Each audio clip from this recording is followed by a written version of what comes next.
주일 3부 예배 주시는 하나님 말씀 열왕기하 22장 1절에서 11절까지의 말씀입니다.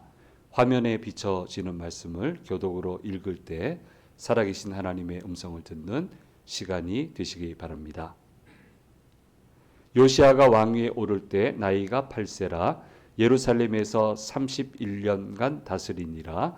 그의 어머니의 이름은 여디다요 보스갓 아다야의 딸이더라. 요시야가 여호와 보시기에 정직히 행하여 그의 조상 다윗의 모든 길을 행하고 좌우로 치우치지 아니하였더라. 요시아 왕 18째 해에 왕이 무슬람의 손자 아살리아의 아들 서기관 사반을 여호와의 성전에 보내며 이르되 너는 대제사장 할기야에게 올라가서 백성이 여호와의 성전에 드린 은 곧 문 뒷짐자가 수납한 은을 계산하여 여호와의 성전을 맡은 감독자의 손에 넘겨 그들이 여호와의 성전에 있는 작업자에게 주어 성전에 부서진 것을 수리하게 하되 곧 목수와 건축자와 미장이들에게 주고 또 대목과 다듬은 돌을 사서 그 성전을 수리하게 하라. 그러나 그들의 손에 맡긴 은을 회개하지 말지니 이는 그들이 진실하게 행함이니라. 대제사장 할기야와 서기관 사반에게 이르되 내가 여호와의 성전에서 율법책을 발견하였사오고 할기야가 그 책을 사반에게 주니 사반이 읽으니라. 서기관 사반이 왕에게 돌아가서 보고하여 이르되 왕의 신복들이 성전에서 찾아낸 돈을 쏟아 여호와의 성전을 맡은 감독자의 손에 맡겼나이다 하고 또 서기관 사반이 왕에게 말하여 이르되 제사장 할기야와 내가 책을 주더이다 하고 사반이 왕 앞에서 읽으매 같이 읽겠습니다. 왕이 율법책의 말을 듣자 곧 그의 옷을 찢으니라.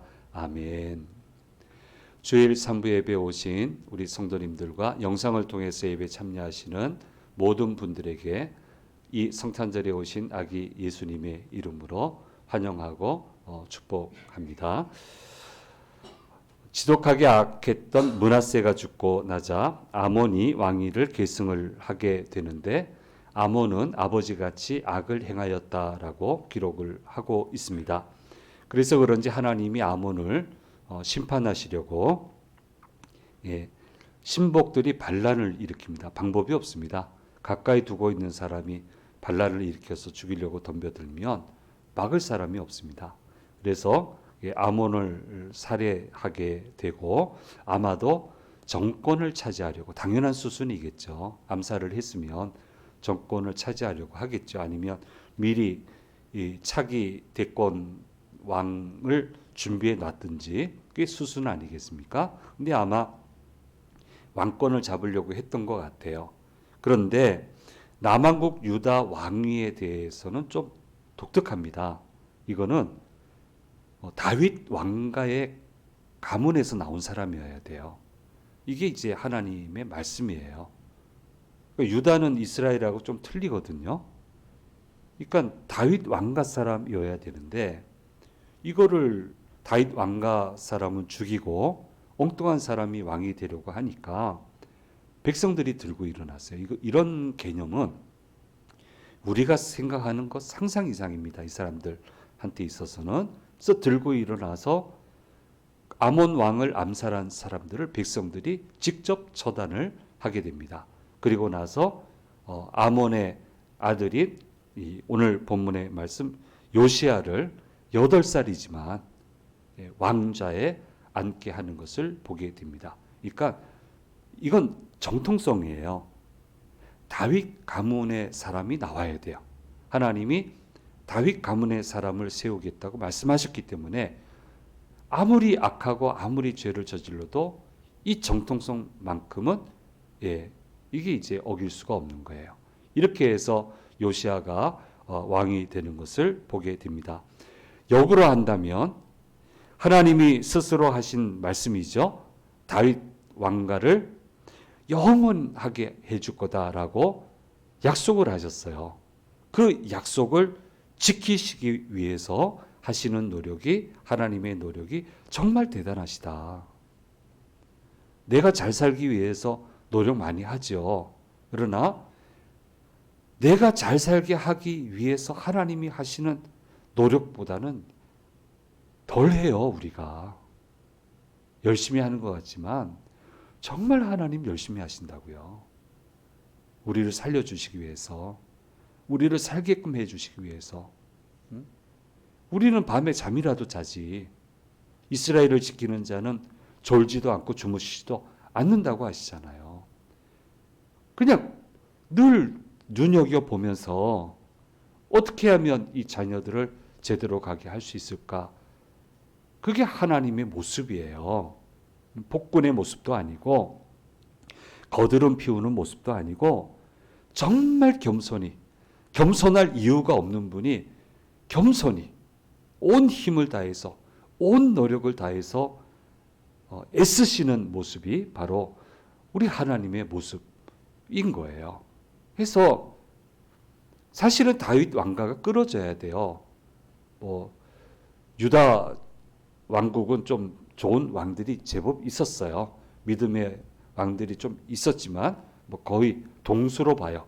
반반 정도, 50대 50 정도 이렇게 보지만 어쨌든 그 절반 정도의 악한 왕이 있을 때 사실은 끊어 없어져야 되지만 어떻게 하든 하나님이 명맥을 잇게 해주시고 결국 그 왕가에서 예수님이 탄생하게 하셔서 이제는 영원한 왕이 되시게끔 하나님의 약속이 그대로 이루어지게끔 역사하시는 것을 보게 됩니다.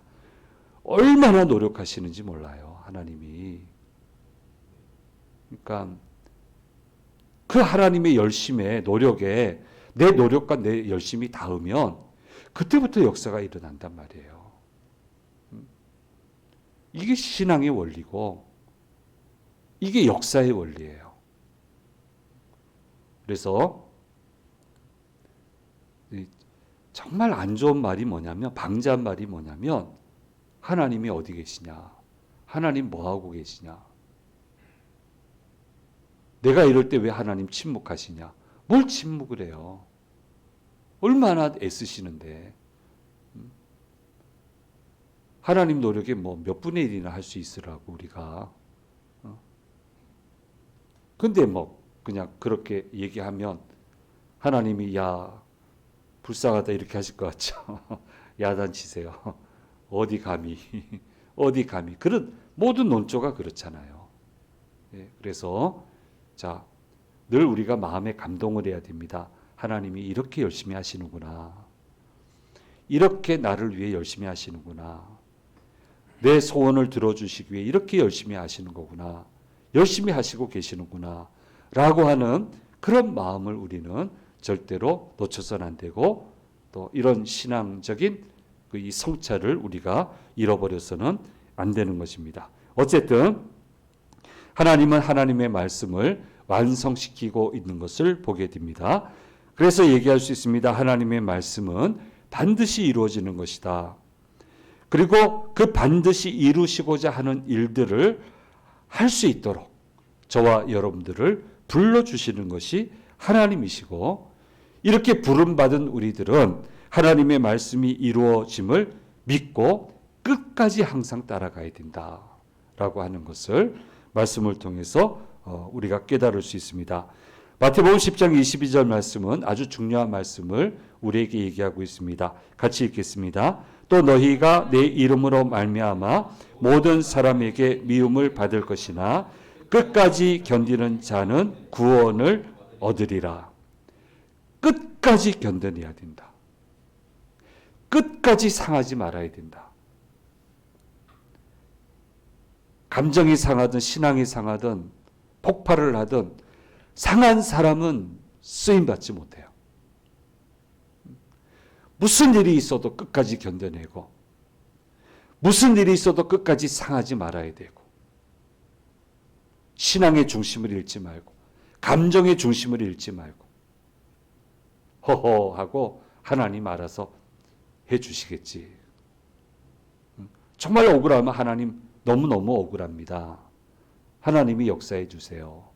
그러고 자기 자신을 지켜야 돼요. 정서를 지키고, 정신을 지키고, 마음을 지키고, 행실을 지켜야 돼요. 끝까지 지켜내야 돼요. 그렇게 하면 주님이 주님의 때 주님의 방법으로 열심히 노력하셔서 놀라운 역사를 베푸시게 되고 우리는 축복의 결실을 받아 누리게 된다라고 하는 것을 우리는 반드시 기억을 해야 됩니다.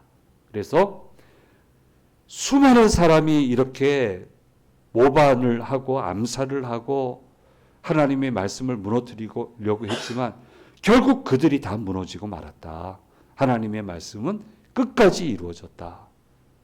라고 하는 것을 분명히 기억을 하고 말씀 꼭 붙들고 내게 주신 말씀이 있으면 꼭 붙으세요. 그대로 이루어져요. 절대로 상하지 않아요. 자, 이거를 우리가 꼭 기억을 해야 됩니다. 예수님 오신 것도 수천 년 전 예언 아닙니까? 수천 년 예언이잖아요. 결국 오시잖아요. 약속대로 하시잖아요. 예. 우리가 이것을 오늘 이 비극적인 사건을 통해서도 다시 한번 깨달을 수 있게 됩니다. 이게 이제 열왕기하 22장, 뭐 21장, 20장, 22장 이렇게 쭉 보면요, 좀 굉장히 좀 의외의 일들이 많이 일어나요. 믿음 좋은 히스기야 밑에 므낫세 같은 악한 왕이 나와요. 아몬은 아버지가 악했으니까 아몬은 악할 수 있죠. 우리가 이해가 돼요. 그럼 므낫세가 55년 다스리고 아몬은 좀 작게 다스렸지만 어쨌든 거의 뭐 56년 뭐 넘어가도록 선한 게 없었는데 갑자기 그 밑에서 믿음이 좋은 왕 요시아가 탄생을 하니까 저도 모르겠어요. 이거는 왜 이렇게 되는지, 왜 이렇게 믿음 좋은 왕 밑에 악한 왕이 나오고 안 믿는 왕이 나오고 안 믿었는데 이렇게 좋은 왕이 나오는지, 아무튼 뭐 여러 가지 신학적인 해석을 할 수 있겠지만 참 그렇게 신기합니다. 역사에는 기록이 되어 있지 않지만 8살 왕이 무엇을 할 수 있었겠습니까? 그러니 누가 섭정을 했을 거예요. 이거는 뭐 합리적인 해석이죠. 섭정을 했을 것이다. 그런데 이렇게 반듯하게 성장을 한 것 보니까 훌륭한 사람이 옆에 많았다라고 하는 것을 충분히 우리가 짐작할 수 있고, 특별히 믿음에 행보하는 것을 보면서 믿음 좋은 사람들이 많았다. 결국 정통성을 지키려고 했으면은 믿음 좋은 사람이 들고 일어났을 거예요. 결국은 하나님 말씀을 지키려는 그룹들이 일어났겠죠. 그렇게 해서 보호했으니까 아무래도 그런 사람들 영향력 아래 있지 않았을까, 그런 생각을 해보게 됩니다. 어린 시절에 누구와 주로 교제하고 누구와 더불어 살아가는가라고 하는 것이 한 사람의 인격을 구성하는데 결정적인 역할을 한다라고 하는 것이 심리학 이론 중에 대상관계 이론인데, 하나님이 요시아에게 그런 좋은 사람을, 믿음 좋은 사람을 붙여주시는 은혜를 주신 것으로 이해를 할 수 있습니다. 그래서 좀 쉽게 설명하면 이런 믿음 좋은 사람들이 주변에 많아야 됩니다. 그래서 늘 기도하면서 좋은 사람 붙여주십시오.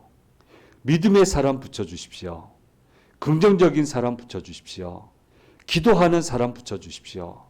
하나님의 기적을 같이 체험할 수 있는 그런 사람들을 붙여주십시오. 라는 기도를 우리는 늘 해야 되고, 그리고 내가 스스로 그런 사람이 될 수 있도록 나 또한 노력을 해야 된다라고 하는 것을 우리는 다시 한번 생각해 볼 수 있습니다. 제가 좋아하는 작가 중에 이종선이라고 하는 작가님이 계세요. 수필로 그 당시는 좀 베스트셀러였고요. 첫 책을 읽을 때는 교인이 아니었어요. 근데 한참 뒤에 나온 그 다음 책을 읽을 때는 약간 분위기가 묘하더라고요. 그래서 확인할 방법은 없으니까 어쨌든, 그런데 영성 깊은 사람이 책을 읽는 것과 같다, 그런 생각이 들 정도인데요. 거기에 보면 이런 내용이 나와요. 결국 내가 사랑하는 사람을 세상에 내놓아야 된대요. 그렇죠? 세상 속에서 살아가야 되니까 내가 사랑하는 사람을 세상에 내놔야 되는데 세상에 내가 사랑하는 사람을 내놓는다 하는 것을 세상에 맡긴다. 이런 표현을 써놨어요. 그러면 다들 세상이 힘들고 어렵다고 험하다고 하는데 안심하고 내가 사랑하는 사람을 세상에 맡길 수 있는 방법 중에 하나가 뭐냐면 그때 내가 할 수 있는 만큼 세상에 좋은 것을 선물하는 것이다. 지금 선풀 같은 거 많이 달잖아요. 이거는 이때는 선풀 개념이 없던 때예요. 그래서 굉장히 신선하게 다가왔어요. 내가 할 수 있을 만큼 세상에 좋은 것을 자꾸 선물해야만 내가 사랑하는 사람을 세상에 맡길 수 있게 된다. 이렇게 얘기를 했고요. 그리고 이것을 행운을 만드는 방법으로 연결을 하고 있습니다. 행운을 만들 수 있다.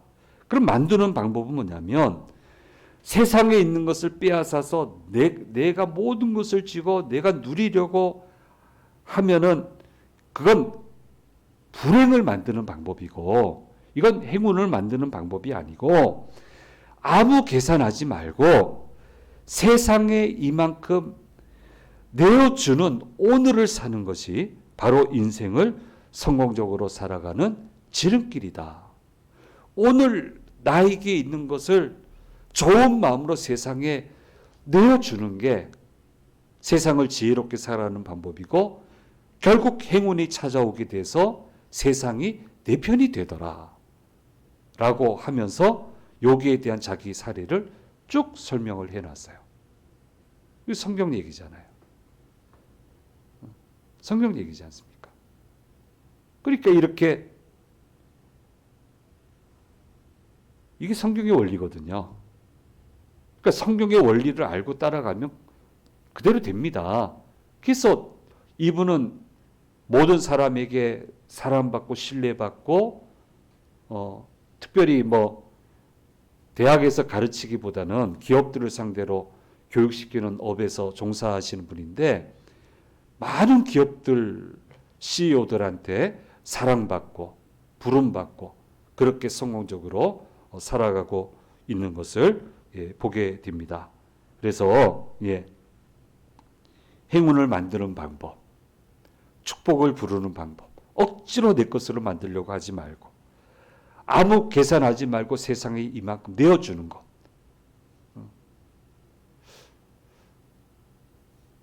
그렇죠? 내어줘야 되겠죠? 내어줄 수 있어야 되겠죠? 내어줄 수 있는 것도 축복입니다.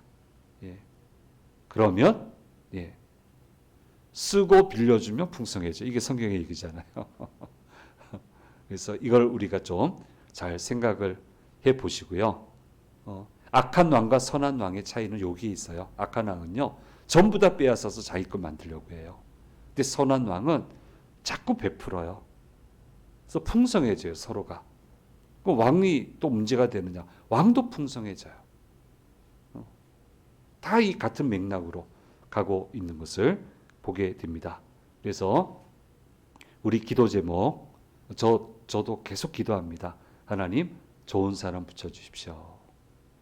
이 큰 일을 하려면 정말 좋은 사람이 많이 필요한데 하나님 시기 때마다 그런 사람을 제게 붙여주십시오. 그렇게 기도하거든요. 참 중요한 기도예요. 우리가 이걸 잊어서는 안 되고요. 요시야 혼자서 이렇게 좋은 왕 될 수 없습니다. 그런 좋은 그룹이 있었으니까. 우리 교회 여러분들은 서로가 서로에게 좋은 믿음의 동력자가 되어주시고 기도의 동력자가 되어주시고 이 그룹 안에서 기도하면서 선한 하나님의 역사를 이루어내고 얼마나 멋져요. 교회 공동체는 그런 플러스 주는 더해주는 공동체가 되어야 된단 말이에요.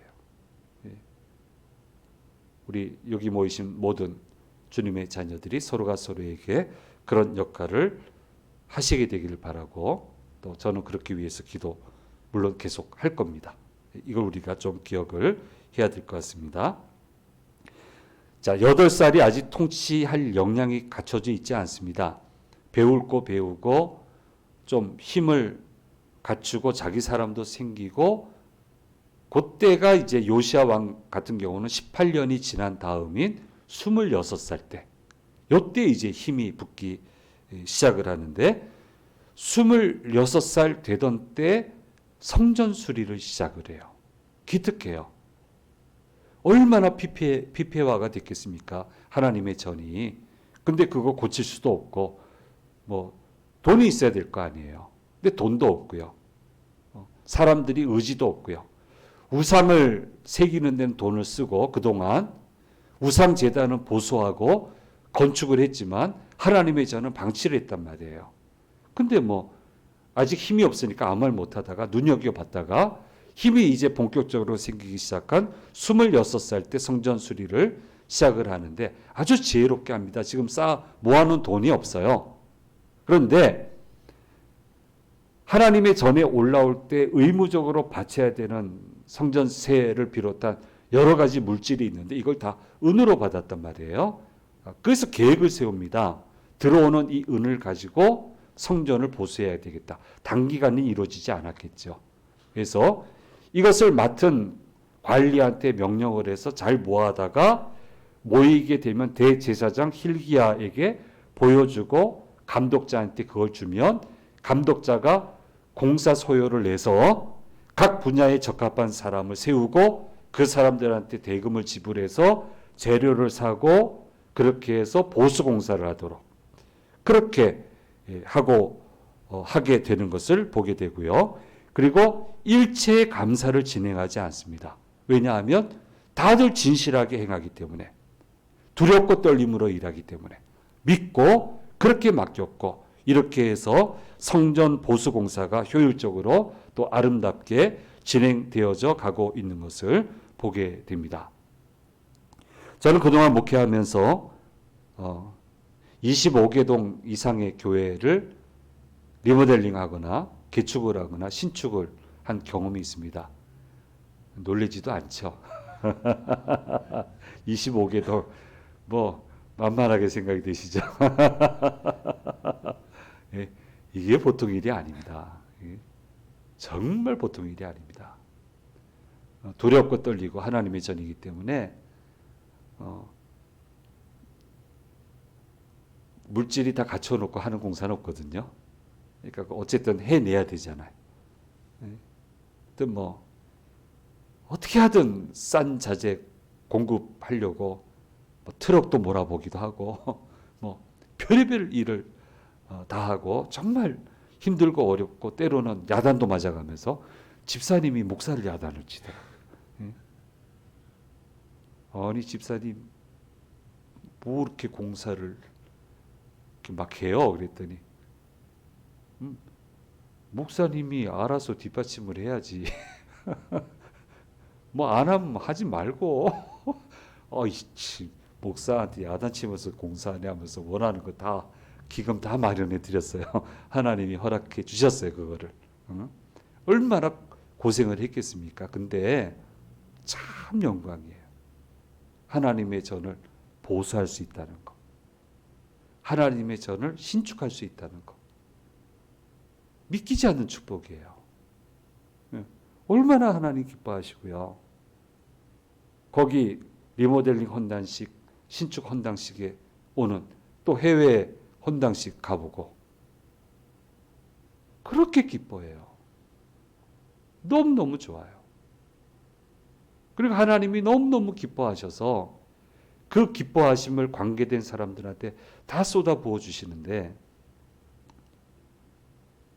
저 협박했던 집사님 늙어막하게 쓰임 잘 받고 있더만. 내외간에 잘 쓰임 받더만.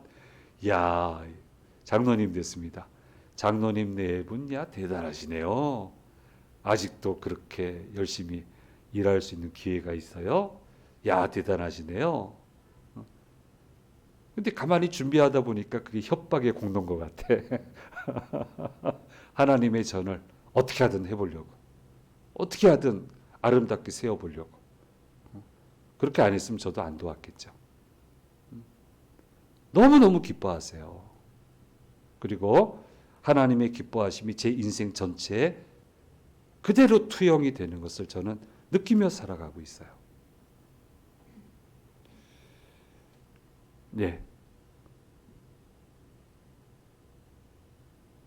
이런 일을 한다는 건 영광입니다. 예. 아무튼 기회가 주어지면 기쁨으로 동참하는 거예요. 이거는 기쁨으로 해야 되는 거예요. 얼마나 영광입니까? 이런 분들 많이 만나요. 안 하시겠다면 우리가 우리 돈으로 하겠습니다라는 건축가도 만났어요. 이건 해야 됩니다. 이걸 어떻게 안 합니까? 이 전을 이렇게 만드는데 이 부분을 어떻게 안 할 수 있습니까? 아, 그럼 못 한다고 그러면 그럼 마세요. 우리가 우리 수익금으로 할 테니까, 이익금으로 할 테니까. 근데 기절을 해가지고 두 손 들었어요. 그거 하겠다고, 그거 다 드리겠다고. 그러니까 늘 일이 밀려 있어요. 요즘 얼마나 경쟁이 많습니까? 근데 밀려 있어요. 늘 봐도 좋아요. 보기만 해도 좋아요. 참 기특하잖아요. 힘이 생기니까 제일 먼저 한 게 성전수리부터. 얼마나 기특해요. 그러니까 하나님이 통치 내내 은혜를 주시잖아요. 어린 나이에도 흔들리지 않도록 해주시잖아요. 이 오묘한 비밀을 좀 아셨으면 좋겠어요. 요거를 좀 우리가 좀 기억을 하면 좋겠고요. 하나님의 자녀를 사랑하시고 온 정성을 다해 섬기십시오. 쓸고 닦으십시오. 그러면 하나님의 기뻐하심이 나와 함께 하는 것을 반드시 체험하게 될 겁니다. 그게 목표는 아니지만 영광으로 알고 하지만 결과적으로 그런 일이 일어나요. 이걸 잊지 마세요. 수많은 케이스를 제가 보고 하는 얘기예요. 제 케이스도 있고. 자, 그 다음에 중요한 사건이 하나 나오는데 당시 상황이 어렵고 하나님 믿는 사람 핍박하던 때니까 율법책이 눈에 띄면 무조건 찍힐 거 아니에요. 서책 자체가 귀했고 그 당시는 종이가 없으니까 아주 귀했는데 뭐 우상 섬기는데 혈안된 사람들이 율법책 보이면 다 찢어버리지 놔두겠어요? 그러니까 이게 숨겨져 있었던 거예요. 근데 이걸 숨겨져 있던 것이 성전을 수리하다가 발견됐어요. 아마 그래서 학자들은 지성소 안에 숨겨져 있었을 거다. 여기는 아무리 그래도 두려워서 못 건드렸을 테니까 이 안에 숨겨져 있었을 거다. 근데 그걸 누가 발견해요? 성전을 수리하다가 하나님 말씀을 발견하게 되고 그 말씀에서부터 종교개혁이 일어나게 되는데 그거는 이제 다음 구절부터 다음 시간에 이제 자세히 이렇게 설명을 하게 됩니다. 어쨌든 하나님의 전을 사랑하고 이렇게 하다가 역사가 일어났어요. 자, 이것을 우리가 절대로 잊지 않았으면 좋겠습니다. 어쨌든 하나님의 전을 가까이 하십시오. 하나님 기뻐하십니다. 하나님의 전을 사랑하십시오. 쓸고 닦으십시오. 정말 정성으로 섬기십시오. 하나님 정말 기뻐하십니다. 하나님이 기뻐하시면 그 다음은 뭐 설명할 필요가 없습니다. 이것을 꼭 기억하고 하나님의 기뻐하심이 우리 생에 가득히 채워지도록 그런 귀한 믿음의 삶을 살아가도록 그렇게 살아가는 저와 여러분이 되기를 간절히 소망합니다. 기도하겠습니다. 귀하신 주님 감사합니다. 오늘 요시야 왕의 우리 어린 시절 또 26살 그 때의 모습에 대해서 묵상을 했습니다.